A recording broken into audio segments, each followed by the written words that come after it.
guarda em nós, a gente guarda em nós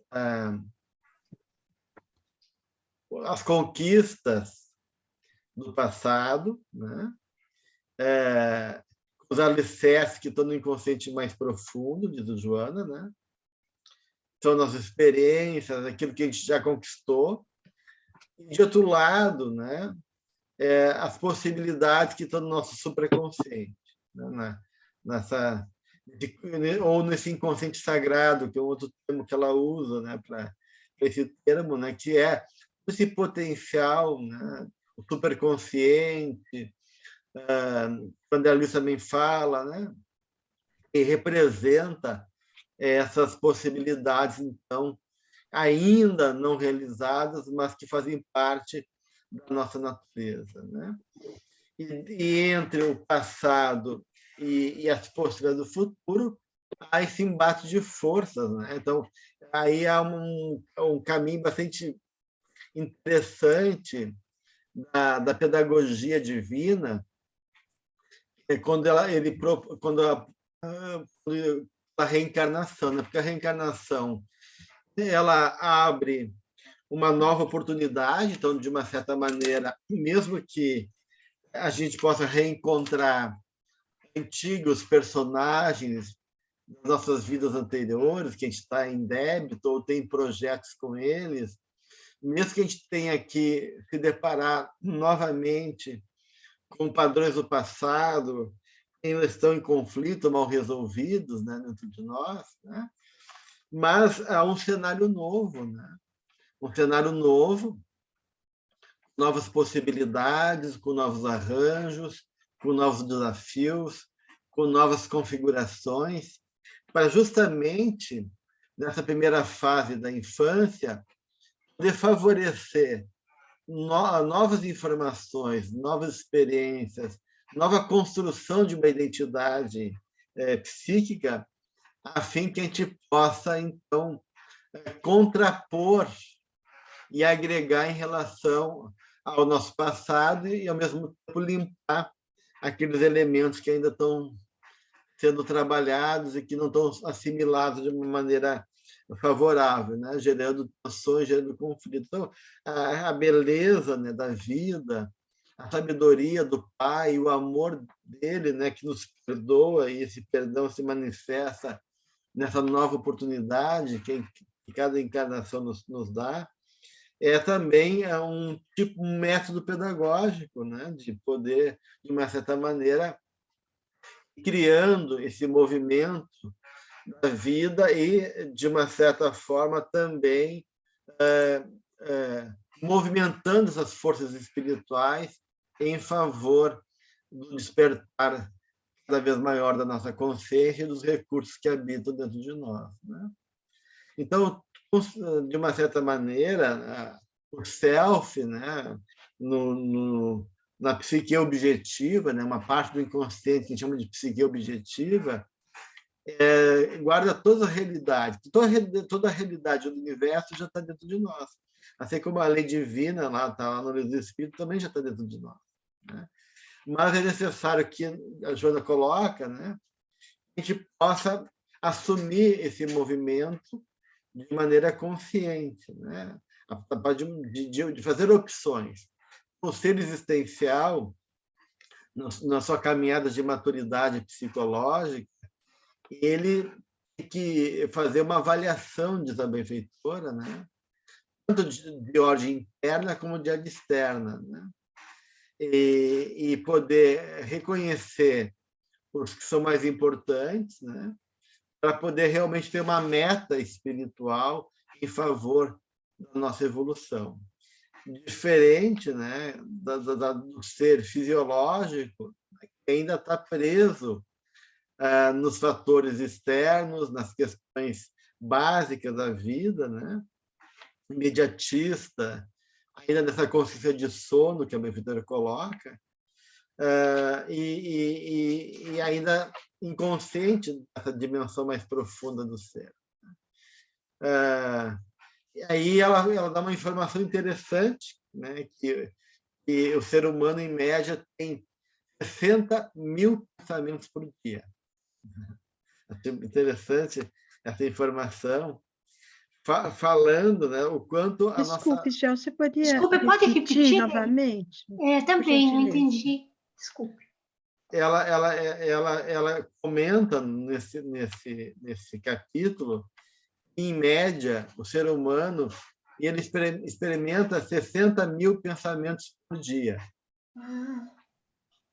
Tem 60 mil pensamentos por dia.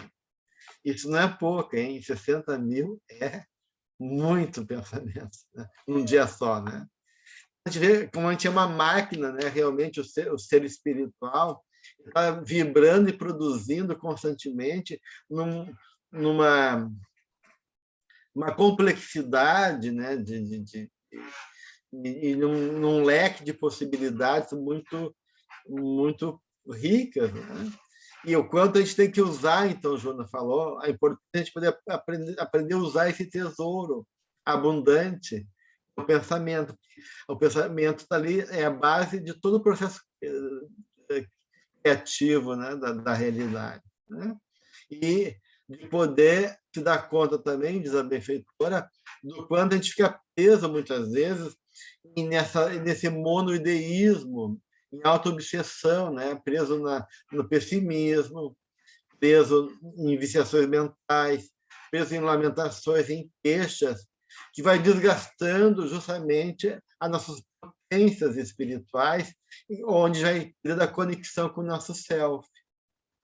Então, de uma certa maneira, a Joana ela nos incentiva a poder realmente assumir esse poder mental, esse poder criador do espírito e direcionar ele em favor do que é melhor, né? E usar então, nosso pensamento em favor de valores e pensamentos nobres, vibrando em paz, em harmonia, em favor do bem, para poder realmente eliminar esses padrões que a gente carrega dentro da gente ainda e que muitas vezes estão tão automatizados, são inconscientes, a gente não se dá conta, né? Mas é necessário fazer esse despertar da consciência para gerar, né, uma lucidez maior em relação ao que tem que ser trabalhado dentro de nós, né? E ter essa vigilância, esse estado de despertamento e quebrar esses padrões repetitivos que a gente arrasta e que fazem parte dessas viciações mentais. Silvia? Obrigada. Eu queria fazer uma pergunta, por gentileza. Essa coisa da força, lutando uma com a outra, é um processo que acontece naturalmente ou ele só acontece se a gente fica consciente disso, ou tem uma certa consciência de que nós estamos interferindo, ou é só quando a gente se torna consciente do processo e começa a trabalhar nele que ele ocorre? Ou é uma coisa que... Não sei se está clara a pergunta. Estou falando exatamente, Silvia. Que depois é que eu tinha posto a mão antes. Quer dizer, então, é uma coisa que você tem que estar consciente para participar e fazer as mudanças, ou ocorre naturalmente sem você ser consciente disso. Para certas pessoas, por exemplo, não tem consciência, mas o processo acontece. Assim, claro, o processo, enquanto movimento, está sempre acontecendo, porque no universo tudo tem movimento. Tudo tem movimento no universo. Então, de uma certa maneira, coisas se movimentam dentro de nós, mesmo a gente tendo inconsciente. Só que se o ego, a gente não faz uma atitude lúcida, e esse processo não se dá de maneira consciente, a gente gera a gente entrega para os processos naturais da vida, seja externa como interna, né? E aí, além de ser mais demorada, é mais complicado, porque esses movimentos, quando eles continuam acontecendo, eles vão gerar tensões internas e potencialmente conflitos, então, né? E aí a gente pode ficar naquilo que o Jung chama de uma enantiodromia. Enantiodromia é um termo grego que ele usa de um movimento que é de um oposto para o outro e não gera transformação, não gera metanoia, seria o termo para a transformação, quer dizer, poder reconhecer. Então, o Jung vai dizer que há um movimento natural da vida que te joga sempre para o outro oposto. Okay. Tá? Se tu está muito unilateral numa posição só, o inconsciente vai tentar te jogar e vai tentar mobilizar uma força complementar e oposta à tua postura unilateral. Só que se tu não for consciente disso, tu fica, digamos assim, à mercê dessas forças, né? Então, fazer consciência é importante que justamente tu vai dar significado a esse processo todo e tirar proveito dele de maneira mais profunda. A vida vai tentar. É da lei, né? A lei da evolução, ela impera. E, como tal, ela impõe movimentos, de uma certa maneira, que todo o teu movimento gera, de uma certa forma, uma reação. E essa reação já é uma tentativa de diálogo em favor dessa dinâmica toda que a gente vai acontecendo, né? E dentro dessa dinâmica, o universo prima pela harmonia e pela beleza. Então, de uma certa maneira, a beleza, a harmonia é uma condição que se impõe também. Então, é como se tu puxasse um elástico, ele volta naturalmente para o lugar dele depois. Porque existe um movimento natural para que as coisas se organizem dentro de um conjunto perfeito e harmônico, né? Então, tudo isso, Silvia, são forças atuando dentro e fora de nós, né?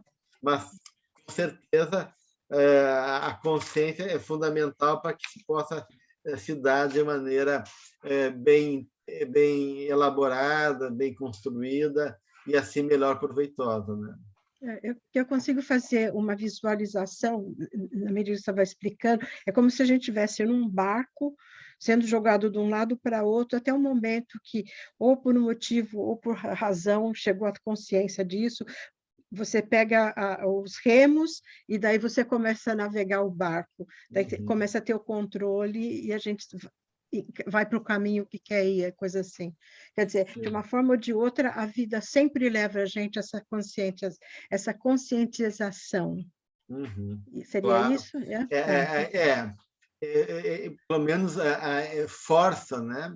A vida força, promove, né, essa conscientização, mas a gente é tão teimoso que, mesmo assim, muitas vezes a gente, né, fica lá preso, negando, ou obstinado, né, porque a gente tem o livre-arbítrio, é claro, né, mas isso tudo gera mais tensões ainda, né?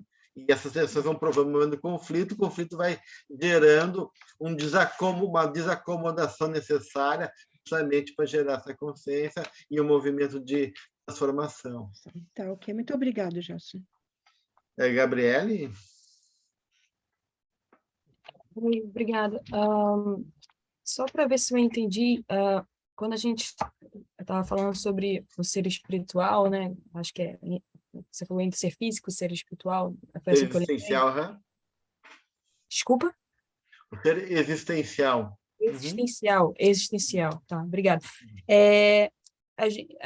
O que passa é, tipo, confiar em Deus, né? A existência de Deus e que nossos potenciais, que ainda não foram demonstrados, estaria nessa conexão com Deus, ou seja, que hoje mesmo eu estava pensando, cara, eu tenho que fazer tal atividade, mas, cara, é muito difícil. Mas você não vai fazer sozinho. Você vai contar com a ajuda de Deus. É uma coisa simples, porém complexa, né? Mas você foi e falou isso. Eu não sei se é isso que você quis dizer. Foi isso que você quis dizer? Eu também tem uma outra pergunta, mas só queria confirmar. Também, não era isso exatamente que dizer, era que dizer assim que, de uma certa maneira, claro que Deus é uma presença constante em nossa vida, né? E todo o processo de tomar consciência dessa presença se dá naquilo que a Joana vai trabalhar no livro Psicologia da Gratidão. Então, a gratidão para ela justamente é o despertar de uma consciência de maturidade psicológica, aonde a gente reconhece já a presença de Deus em nossa vida. Então, poder reconhecer a presença de Deus e contar com ele é importante. Mas eu estou dizendo do potencial divino mesmo, né? Das forças criativas, divinas, enquanto valores, enquanto poder, enquanto recursos, enquanto capacidades que habitam dentro de nós e que não foram ainda explorados, desenvolvidos da nossa parte. Então, também é isso, né? A partir do momento que você fala que são potenciais, criatividade, divinos, que vem de Deus, não é isso? Vem de Deus, mas fazem parte de nós. A gente é filho de Deus. Esse traço divino, esse traço da perfeição, está em nós também, né? Então, o que tem em jogo também é se tornar perfeito, como perfeito é o vosso Pai Celestial, né? Jesus fala. Então, de uma certa maneira, é estar perto de Deus também. Não é só contar com Ele, é estar perto dele. E estar perto dele é desenvolver tudo que diz respeito a essas qualidades inerentes que vão nos remeter à nossa plenitude, à nossa perfeição também. Cara, você está fazendo uma divisão aí, né? Dizendo porque por isso que ela vai dizer que identificar-se com Deus é uma identificação com Deus, que significa ampliar os valores que dormem no nosso íntimo, e que muitas vezes ainda não são conscientizados por nós. E que ela fala de uma chama, né? De uma faísca, que é um amor, que é um poder dentro de nós, que pode, de uma certa maneira, segundo Joana, desmanchar, né? Queimar a nossa inferioridade, queimar os nossos vícios, devorar o nosso vício e abrir espaço para novas possibilidades da nossa alma. Então, seria algo emprestado, vamos assim dizer, de Deus, mas sim algo que poderá pertencer a nós de acordo com o nosso movimento. Na verdade, não é emprestado, é dado, né? A gente está no hálito divino, a gente está banhado por amor, só que a gente não sabe viver esse amor, a gente não sabe absorver esse amor, a gente não sabe reconhecer esse amor, a gente não sabe aproveitar esse amor. E esse amor está dentro de nossa mente, vai desenvolver isso. Então, ele é doado enquanto uma condição que nos acolhe e nos sustenta, mas ele habita em nós também, porque a gente vai ser co-criador.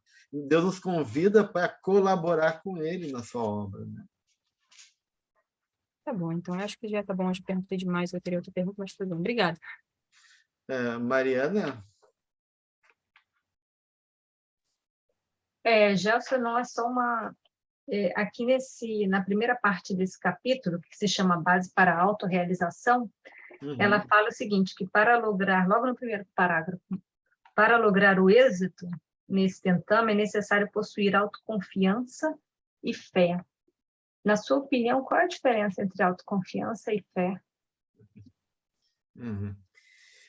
A autoconfiança tem a ver com autoestima, né?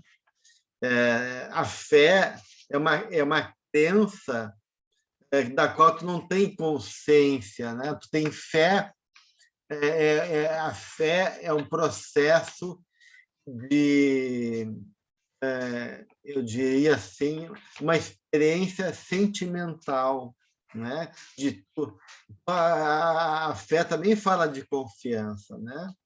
Mas a autoconfiança seria um reconhecimento do nosso do valor nosso, né?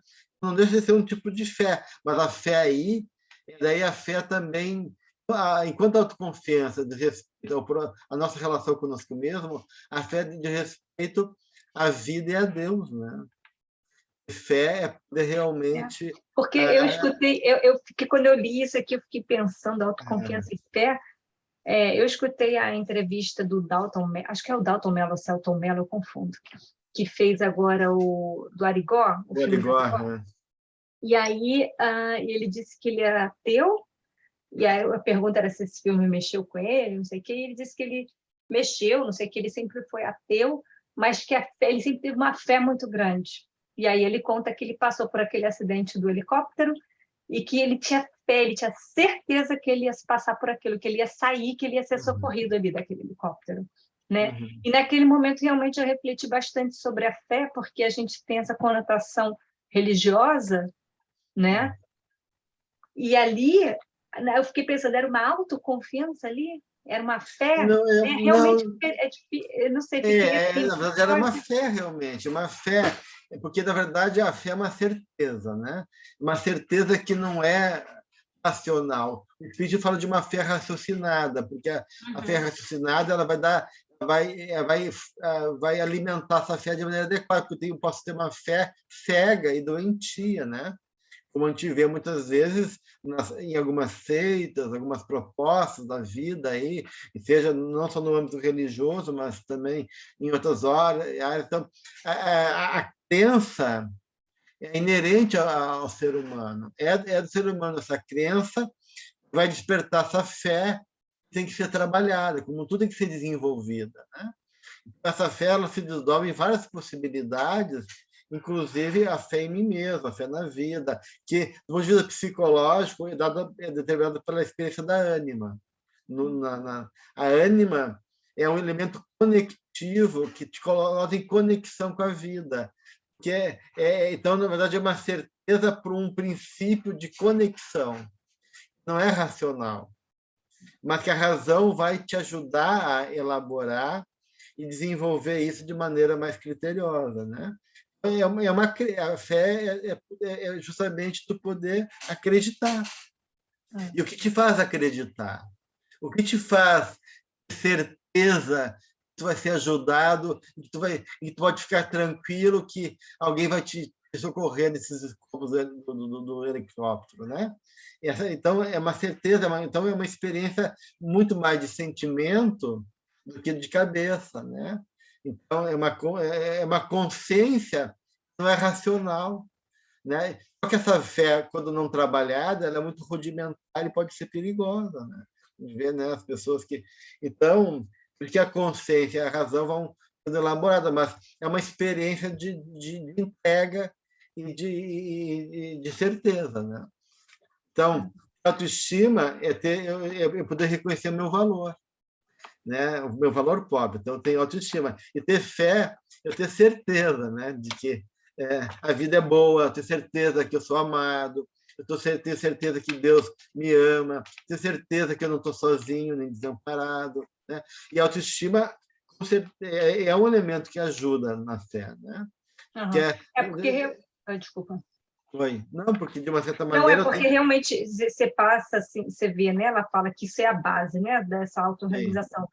Que aí essa conexão com Deus vai fazer com que você vai despertando desse sono, ou seja, a maturidade espiritual.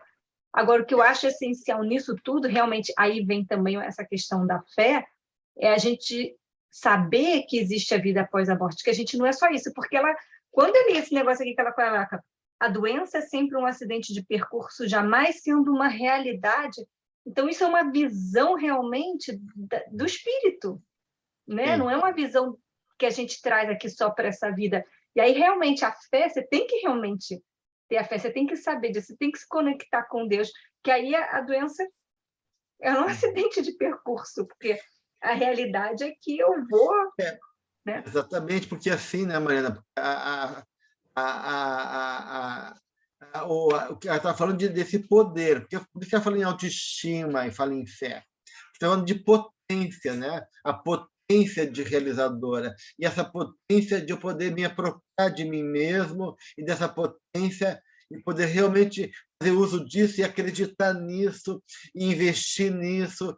Então esse investimento de libido, de energia em mim, envolve amor, né? Amor próprio, envolve crença, envolve acreditar também. Então, que ela fala tanto em autoestima como fé, na base que sustenta o poder pessoal do espírito, né? E que abre o caminho, então, para esse processo do ser existencial na busca da sua realização, né? E a doença é tu perder o contato com isso. Por isso que a doença não é um estado transitório, que é uma falta de uma perda de conexão momentânea com o que é essencial, né? Para tu poder realmente repensar e refazer o teu caminho. Por isso que ela fala que a doença é um acidente de percurso, né? Porque não precisava fazer parte da nossa vida. Ela não é necessária. A doença mesmo que a psicologia, do ponto de vista evolutiva, vê a doença como necessária, porque, claro, na medida que a gente tem inconsciência, na medida que a gente se equivoca, a doença se faz necessária, portanto é que ela existe. Mas não é uma necessidade imperiosa que se faz com algo que não possa ser evitado. Ela pode ser evitada, né? Obrigada. A importância de trazer para o consciente, né? A gente está todo mundo dormindo ainda. Obrigada. Sandra? Alô. Uma pergunta voltando àquela que a Silvia tinha dito. Perfeito. Qual é o nome, qual é o termo do Jung que você tinha dito, que eu tentei anotar e não consegui? Enantiodromia. Depois eu coloco lá para vocês. E metanoia. Isso equivale à polarização? A enantiodromia, eu vou botar aqui no chat, tá? A enantiodromia, ele é um termo que é justamente um movimento compensatório das polaridades, né? Então, toda vez que o ego está muito no lateral, por exemplo, se eu tenho uma atitude que eu sou muito arrogante, né? De repente vem um movimento oposto do meu inconsciente, mostrando que eu tenho um lado vulnerável, né? Ou tenho um sonho, que eu estou numa situação de inferioridade. Ou ao contrário, eu me sinto muito inferior, daí, exageradamente. Daí vem o movimento da vida, o interno, e mostra que eu tenho um outro lado, né? E às vezes isso se dá em comportamentos também, em emoções, como por exemplo, nos transtornos bipolar. Uma hora eu estou em depressão, outra hora estou na mania. Então, a mania é uma resposta à libido que está muito para dentro, né? E há um movimento de forçar a vida a fazer um movimento para fora, né? Criando um episódio maníaco. Só que a pessoa, se ela fica numa enantiodromia, ela não faz consciência e não se transforma. Então, a enantiodromia é um movimento, enquanto que a metanoia é a integração disso, é o movimento onde tu integra os dois polos, tá? Ok, tá ok. Então, é a integração, a metanoia. Tá bom, metanoia. Muito obrigada. Tá. Eu sou Li. Eu ia perguntar, Gelson, sobre, também era com relação à doença. Eu, até os 50 anos de idade, mais 55 anos de idade, nunca havia ficado doente, nunca tomado um remédio, nunca senti dor de nada, nunca nada. Mas depois, com o tempo, claro, também a idade, né? Mas acontecia assim uma coisa atrás da outra. Mas você sabe que eu comecei a encarar, e olha que eu ainda não era nem espírita, eu comecei a encarar assim, não, eu já era espírita, pelo amor de Deus, 34 anos de espírita. Eu comecei assim a encarar de uma forma mais, como é que a gente fala, não sei se é amadurecimento, mas tranquilidade. Por incrível que pareça, eu não sou masoquista, nada disso, viu? Mas eu encarei sempre com tranquilidade. Eu nunca fiquei assim, ai, por quê? Meu Deus, nunca na minha vida. E já passei por situações bem difíceis, vocês sabem, né? Operações, de repente, de emergência, tudo isso. Mas com tranquilidade, sabe? Não sei nem explicar de onde que vem, mas eu oro também. Porque eu sempre, na hora, já me apego com Deus, me apego com o doutor Bezerra, e já vem uma calma que parece que me dá uma anestesia. Acredite em mim, eu me sinto semi-anestesiada. Claro. Assim, né, eu sou Li. A vida é feita de desafios, né? E a doença é um deles. Então, envelhecer, a dificuldade da vida. E a proposta justamente é essa que está colocando, encarar com otimismo, com confiança, aceitando, enfrentando com dignidade, né? Enfrentando com a cabeça erguida, né? Então, porque toda experiência, independente dela ser uma experiência dolorosa, ou prazerosa, se bem vivida, ela traz crescimento para o espírito, né? Então, e para isso a gente tem que ter essa postura realmente, né? De tentar uma relação objetiva com a realidade e se manter, né? Confiantes, serenos, e sempre a gente consegue, né? Mas essa é a ideia, né?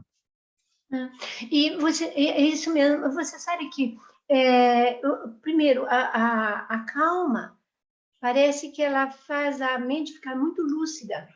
E então, vem mesmo, a gente começa a orar, e a oração daí não é aquela oração do, ai, e agora? Não é oração de desespero, é oração de, você falou a palavra confiança, e eu realmente tenho muita confiança, graças a Deus, confiança em Deus.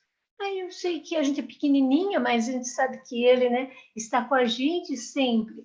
Então, eu não tenho nunca medo de nada também, sabe? Veja que coisa. Não sou temerária, mas eu não sou assim medrosa. Ai, agora estou com medo de que vai É acontecer por isso que a Mariana falava da fé lá, no começo, da A autoestima e fé fé. é importantíssima. É. Ela E por isso que a sustenta. Joana coloca também o exercício do amor, de aprender a amar o que a gente faz, aprender a realizar o bem, promover o que é melhor, né? Isso tudo está dentro desse processo todo que ela está dizendo aqui, né? Que para dar sentido e significado à nossa vida, né? E poder aí realizar os objetivos que nos movem, né? Vânia? Obrigada, Doc. Então, boa noite. Boa noite. Então, eu entendo assim, que a consciência sobre a nossa realidade divina e criadora, né? Como Jesus nos colocou ali, ela fala na primeira passagem, vós sois deuses, faz com que a gente possa vencer os diferentes medos, compreender, né? Essa estrutura da vida, nós como elementos nesse contexto total, né? E que a gente possa assim encontrar o significado do espírito, né? Do ser integral, como ela fala no título, né? O significado como ser integral. Isso significa que nós, como espíritos que somos, com essa consciência, a gente vai chegando mais perto daquilo que é nosso compromisso, o significado da nossa vida, a nossa tarefa. É isso ou eu entendi? Claro, Não, com certeza. Quanto mais a gente está, né? Porque ela fala, né?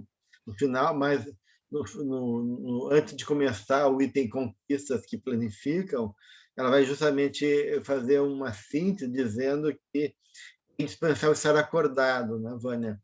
Desperto para a realidade do ser, né? E esse despertar para a realidade do ser envolve justamente estar consciente da nossa responsabilidade e dos objetivos reais que nos movem, né? E é para que os desafios da vida sejam aproveitados. Então, na medida que a gente vai fazendo esse caminho, a gente vai encontrando significado, a gente vai encontrando uma conexão conosco mesmo, com a vida, com Deus, gerando realização, né? Desenvolvendo o nosso ser. Então, o mito do significado, né? Que o Jung tanto trabalhou na obra dele, tem a ver com duas coisas, né? De um lado, a consciência, essa consciência enquanto uma consciência de si, e, ao mesmo tempo, uma consciência de que tu ocupa um lugar no mundo a partir de um papel que Deus te dá, né? E aí poder, de uma maneira, estar perto dessas duas coisas. E isso, essa consciência, faz com que não só a gente desenvolve o nosso potencial, mas, quando falo consciência, essa consciência espiritual, tá, gente? Mas, de uma certa maneira, faz com que a gente possa não se identificar justamente com esses padrões menores que habitam o nosso ser, da qual a gente não tem como se livrar numa encarnação, né? Os constrangimentos emocionais, as nossas dores, os nossos complexos, né? Por isso que ela vai falar depois da criança, né? Ferida, os problemas da não solução na infância acabam sendo impedimentos para poder criar o amadurecimento psicológico, né? E aí, quando a gente consegue tomar consciência além dos complexos, que a gente é um self, um espírito, consegue olhar para a tua criança ferida ou para outro complexo se identificar. Pode ser que tu não consiga transformar aquele complexo, mas tu consegue dialogar e integrar ele, né? E poder, de uma certa maneira, não deixar que aquele complexo impeça o teu processo de crescimento e de conquista psicológica, espiritual, né? E aí a gente vai... Então, o que se quer é justamente uma relação honesta consigo mesmo, lúcida, assumir, reconhecer, não fugir de si mesmo. E, nesse processo, aceitar quem tu é e dar conta daquilo que te pertence, né? Isso seria daí um processo que envolve essa caminhada. Entendi. Obrigada. Michele ou Adriano, tinham levantado a mão? Tínhamos, Gelson. Eu achei muito interessante essa parte da doença, né, que é um acidente de percurso. Eu sempre imaginei que quando a doença vem, isso é um convite, né, a gente trabalhar as nossas questões psicológicas e tal, mas você trazendo isso agora me deu uma sensação de que é possível trabalhar também o físico, mas aí me dá um pouco de confusão mental no sentido do que eu preciso priorizar, né? É usar o meu pensamento para projetar saúde ou utilizar esse momento, talvez até mesmo da dor e da doença, para trabalhar meu psicológico. As duas coisas, mas uma coisa não exclui a outra, as duas coisas que podem conviver sem se contradizer, né, Michele? Porque assim, ó, existem as duas formas de ver a doença, né? Porque, na verdade, a visão espírita é que não há doença, há doentes. É uma visão um pouquinho diferente, é uma visão mais oriental, porque a doença, essa visão que Joana está dando da doença é uma das visões possíveis, não é a única visão. Então, é uma visão acertada, sim. A doença ela pode ser vista como um acidente de percurso, como a pessoa está colocando aí, então, algo que é alheio a nós, que é então desconfortável, da qual a gente quer se livrar, né? A doença como algo então que é visto como uma coisa intrusa, uma coisa que é desnecessária, que impede um desvio de rota, né? E que vem de uma certa maneira então gerar consciência que tu te perdeu de ti, ou que tu não está reconhecendo o significado de algo na tua vida, né? Mas a doença também é a própria experiência do significado, necessário para a alma, porque, na verdade, o problema não é a doença é a solução. Né? Porque a doença é resultado, já é resultado do ser doente. O problema é o espírito doente, não a doença. Né? Então, não adianta vir a doença se eu te continuar com rebeldia. Não adianta vir a doença se eu ficar ainda vencendo a minha vida de maneira desonesta comigo mesmo, né? Ou agindo de maneira a sobrecarregar meu corpo. Na verdade, não existe doença, existe doente. E muitas vezes a doença vem depois que eu agi mal, né? Então, por exemplo, né? Vamos pegar um exemplo. Eu me dei um tiro na cabeça, né? No ouvido, e na próxima encarnação eu venho como um problema nessa região física, e tem que conviver com isso. Mas o problema não é o defeito, a limitação física, foi meu ato lá do passado. Né? Então, na verdade, a doença ela é algo que pode ser uma... Por isso que a gente fala que a doença também é uma necessidade da alma, que é uma outra segunda visão de doença.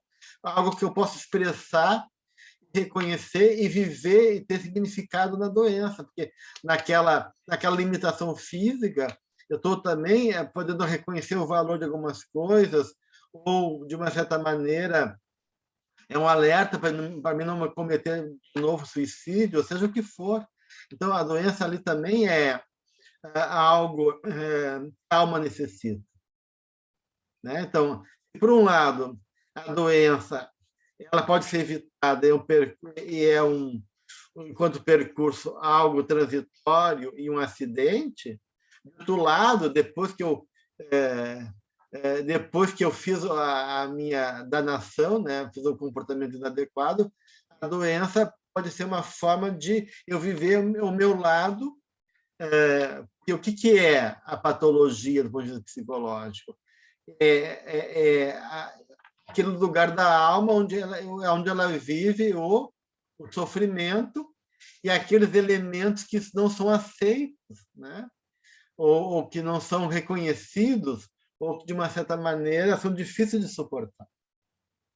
Então, na patologia está o nosso lado monstruoso, o nosso lado frágil, o nosso lado limitado, o nosso lado insuportável, o nosso lado desconhecido.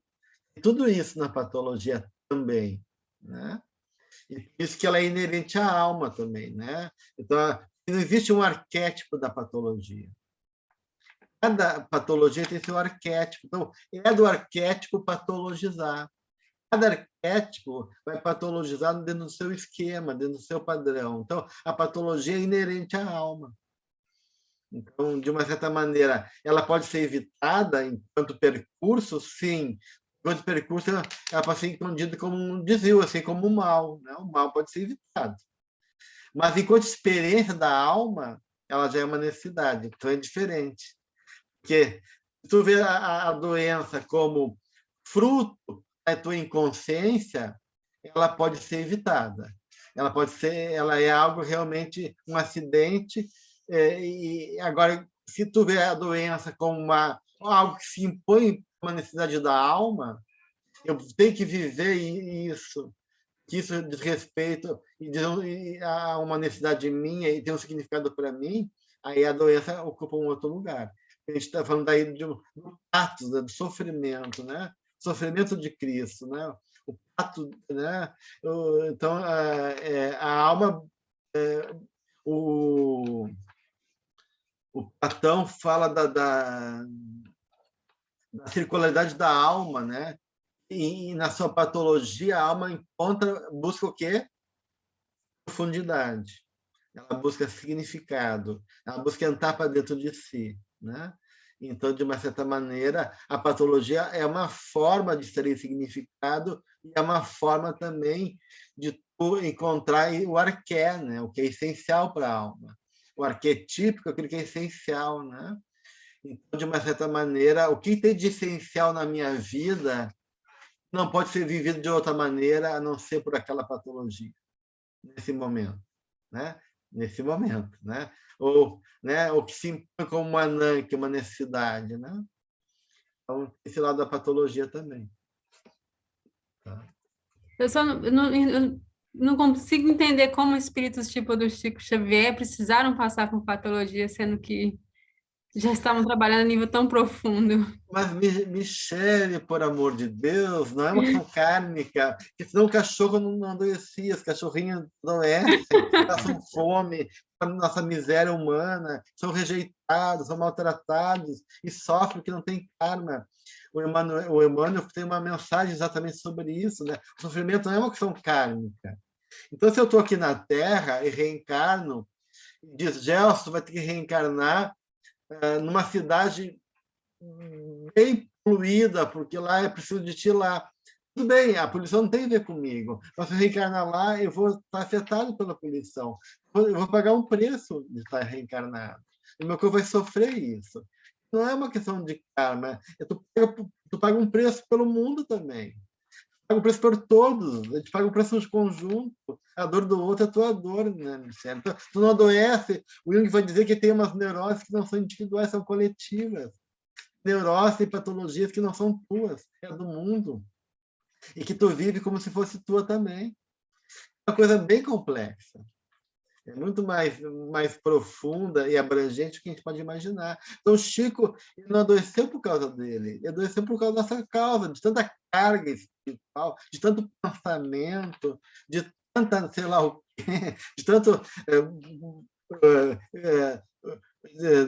noite não dormida, sei lá o quê. Né? Ele acabou tendo, né, tendo que drenar, tendo que suportar um pouquinho mais de dor, né? Mas isso não é nada, né? O que é isso para o espírito dele, né? Aí Jesus que também tá. sofreu muito e ele não tinha É, absolutamente nenhum karma. exatamente, né? Então, de uma certa maneira, como diz a Joana, né?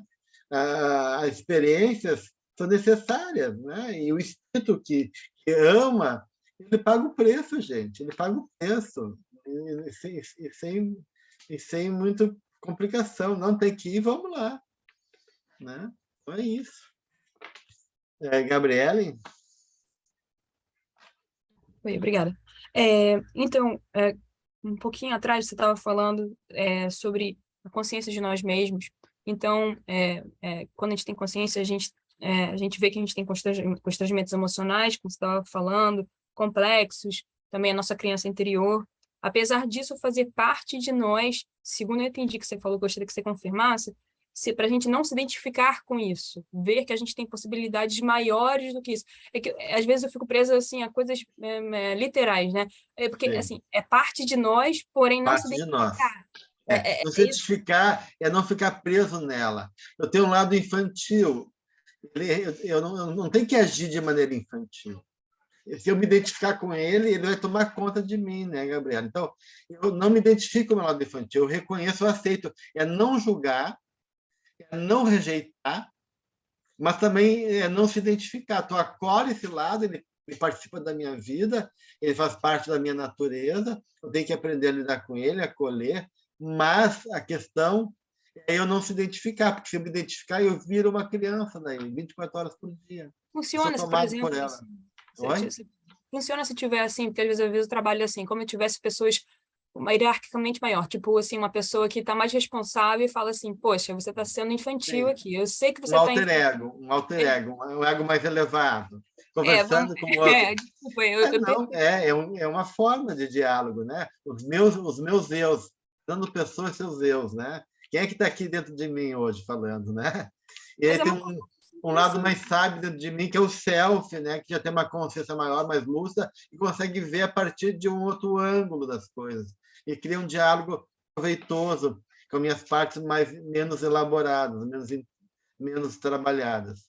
Tá, então você disse aí que o self seria uma parte que tem uma conversação melhor aí e aí consegue fazer uma harmonia melhor entre isso tudo. É isso que Sim, você está querendo. sim. Tá bom, então. Obrigada. Jovelina? Doutor Gelson, agora eu fiquei um pouco preocupada, porque o senhor falou que nós temos doenças coletivas, né? Que podemos ter. Mas Sim. isso vem por quê? Porque nós temos afinidade com aquele momento, aquele local, aquelas pessoas? Em parte, sim, mas em parte pelas implicações naturais. Eu estou na chuva, né, Jovenina? Eu vou me molhar, né? Eu posso um guarda-chuva me proteger, mas em algum momento pode ser que eu não consiga me proteger. Então, de uma certa maneira, essas doenças coletivas fazem parte do estar no mundo, né? Então, é o preço, né? É o preço que a gente paga. Tem uma parte que é genética, o preço de fazer parte daquela cadeia biológica, um preço que eu faço. Então, claro, existe uma disposição espiritual, né, que cria condições que esse arranjo seja mais adequado àquilo que eu preciso como espírito, né? Mas tem certas coisas que, de uma certa maneira, eu não tenho como evitar, né? E eu tenho que pagar o preço, né? Então seria muito fácil também, né? A vida, né? Tu vem aqui, não tem nada a ver com essa história aqui, gente. Eu vim aqui dar uma mensagenzinha bonita para vocês, mas não me misture com o mundo. Não, eu estou aqui, eu vim dar uma mensagem para vocês, mas eu estou aqui, respirando o mesmo ar, sofrendo junto, pegando junto, né? Então, quando Gandhi, né? Gandhi foi procurado por uma mãe, queria que o filho dela deixasse de comer açúcar, comer doces, açúcar, que ele é diabético, né? E falou: olha, eu não consigo fazer ele tomar consciência disso. Quem sabe, falando com ele consiga parar. E o Gandhi falou: então me dá uns 3, 4 meses, né? E aí, quando esse tempo, ele foi lá conversar com o filho e claro, não sei o resultado da história, né? Mas ela agradeceu e me perguntou: mas tu teve que esperar 4 meses? Primeiro eu tive que parar de comer açúcar, ele disse, né? Então não tinha a ver com ele nessa história toda, mas ele assumiu esse compromisso com a mãe e com o menino e pagou o preço junto, né? Para poder fazer parte desse mundo e ajudar o guri a superar aquela situação. Então é isso. Nesse caso ele era superior, né? Ele conseguiu. Agora nós, que somos tão pequenininhos, a gente só recebe. Mas assim, ó, então a gente não mereceria a descoberta de um Einstein, a gente não mereceria a descoberta de um Edison da lâmpada elétrica, a gente se beneficia das coisas boas do mundo, que a gente também não merece. Por que a gente não vai pegar as coisas ruins do mundo também? Ora, Adorei a resposta do senhor, obrigada.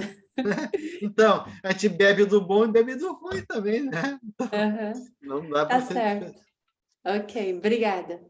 Nosso tempo está esgotado, então, bem rapidinho, Sara. Então, eu nem... não dei por conta. Não, só assim, ó, a gente também não pode pensar que todas as doenças que a gente vai ter são coletivas por causa dos ambientes. Muitas coisas vêm... Senão, não claro, não, Sara. A grande maioria é nossa. A grande maioria é nossa. Pelos nossos pensamentos, pelos nossos maus atos, pela nossa... E a própria doença coletiva, ela vai ter uma configuração própria de acordo com a nossa dinâmica também. Exatamente. É uma combinação, mas sempre tem o nosso lado da moeda aí junto. Exato, obrigada.